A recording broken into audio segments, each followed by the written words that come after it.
आपके भाग्य में कितनी जमीन है, कितने मकान है, कितना बड़ा मकान बनेगा आपका, कितनी सुख सुविधा मिलेगी आपको। देवी और सज्जनों, आज इसी विषय पर मैं चर्चा करने जा रहा हूं। अपनी जन्म कुंडली निकाल करके सामने रख लें और जैसा बता रहा हूं वैसा मिला करके देखने का प्रयास करें। कुंडली के चौथे भाव से यह देखते हैं कि जमीन, मकान और गाड़ी कितने होंगे आपके भाग्य में, कितनी सुख सुविधा मिलेगी आपको। सभी ग्रह उस भाव में जब आते हैं, जो ग्रह भी आते हैं, तो वो निर्णय लेते हैं कि आपको कितना, क्या और कब देना है। तो आपके कुंडली के चौथे भाव में कौन से ग्रह हैं, आइए एक एक करके मिला के देखता हूं मैं। सूर्य अगर कुंडली के चौथे भाव में है तो घर परिवार में सम्मान मिलेगा, राजकीय भवन प्राप्ति के योग बनेंगे, सरकारी वाहन मिलने की संभावना भी बन जाएगी। लेकिन माता से दूरी या स्वास्थ्य से संबंधित समस्याएं उनको परेशान कर सकती है। बड़े बड़े मकान के स्वामी बनेंगे आप, लेकिन पारिवारिक सुख कुछ कम मिलेगा आपको। अगर चंद्रमा है कुंडली के चौथे भाव में तो माता का बहुत स्नेह मिलेगा आपको और घर परिवार से जुड़ाव भी देखने को मिलेगा। सुंदर घर मिलेंगे, बड़ी गाड़ी, बगीचा, तालाब या पानी से संबंधित विशेष सुख आपको मिलने के योग है। जीवन में सुख सुविधाएं चंद्रमा की स्थिति अनुसार बढ़ती चली जाएगी आपके जीवन में। अगर चौथे भाव में कुंडली के मंगल बैठा हुआ है तो चौथे भाव में मंगल को भूमि का कारक माना गया है और व्यक्ति को जमीन, जायदाद, मकान और वाहन जो है सो अवश्य मिलते हैं जिसके कुंडली के चौथे भाव में मंगल।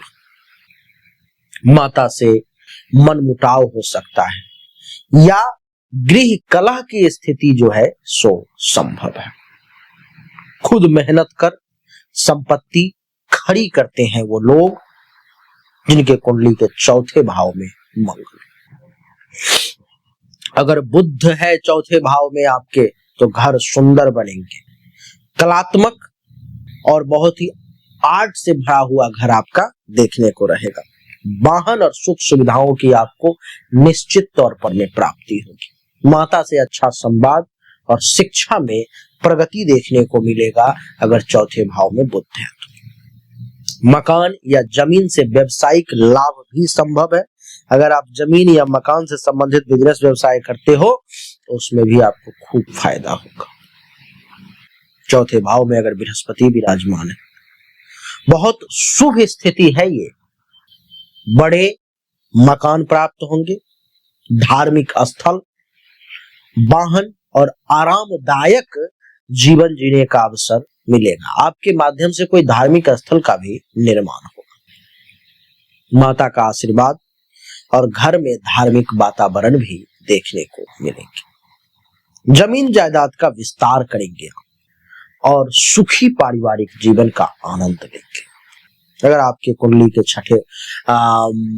चौथे भाव में शुक्र देवता विराजमान है, सुंदर सुसज्जित मकान की प्राप्ति होगी। आपको आलीशान बंगला, आलीशान गाड़ी की प्राप्ति होगी और विलासिता का हर साधन आपके कदम चूमेगा समय आने पर।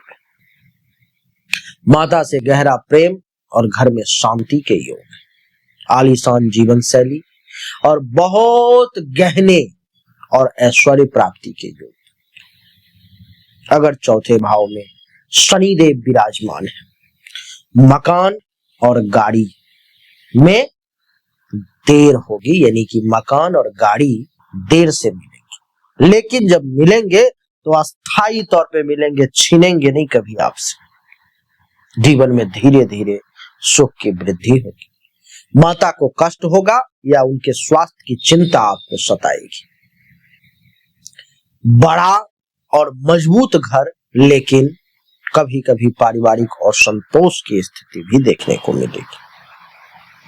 कुंडली के चौथे भाव में अगर राहु बैठा हुआ है, अचानक बड़ी संपत्ति या आधुनिक सुविधाएं आपको मिल सकती है। मकान, वाहन, विदेश या अजीब परिस्थितियों से आपको प्राप्ति का योग होगा। रैंडम ऐसी स्थिति परिस्थिति बनेगी आप समझ नहीं पाएंगे और आपको उसमें मकान, गाड़ी ये सब मिल जाएगा। माता से दूरी या मनमुटाव की स्थिति सामने आ सकती है। कभी कभी अचल संपत्ति को लेकर के भी विवाद हो सकता है। केतु की अगर बात करूं तो जमीन जायदाद में हानि या बेचैनी ज्यादा परेशान करेगी। माता से दूरी रहेगी या उनका सुख कम मिलेगा। उम्र से पहले माता का देहांत हो सकता है। साधारण घर या बार बार घर बदलने की स्थिति आपको देखने को मिलेगी। यदि किसी ग्रह की शुभ दृष्टि पड़ रही हो तो इसके प्रभाव में कमी आ सकती है और आध्यात्मिक वातावरण वाला घर आपको प्राप्त हो सकता है।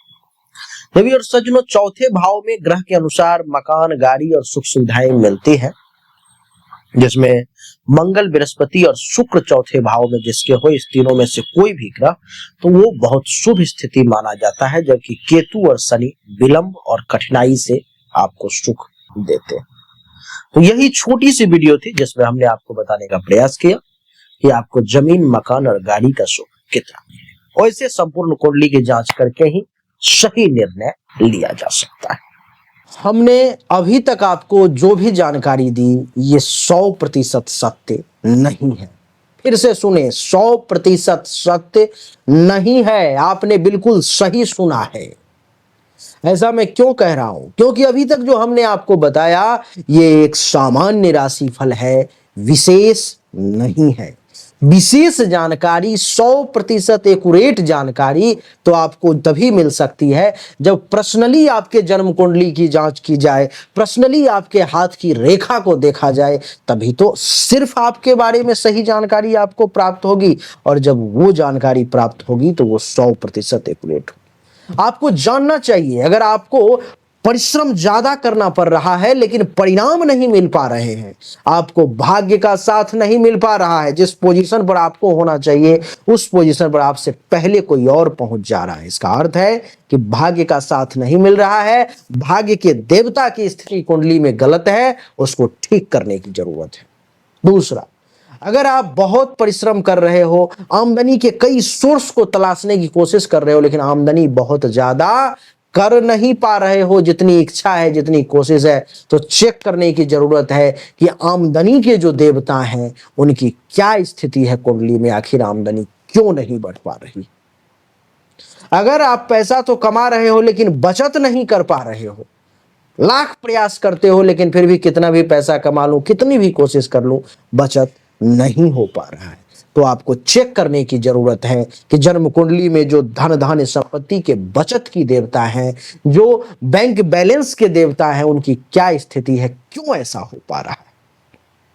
लेकिन इन सब को चेक करने के लिए पर्सनल आपकी जन्म कुंडली की जांच करनी पड़ेगी, तभी जाकर के वो पता लग पाएगा।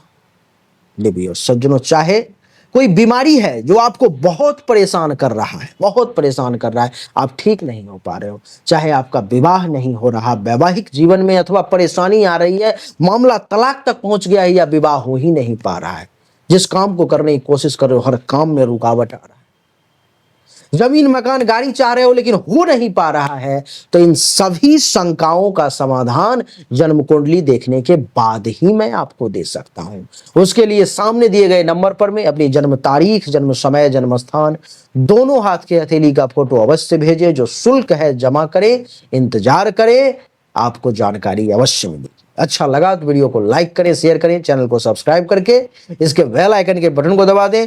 राधे राधे, राम राम।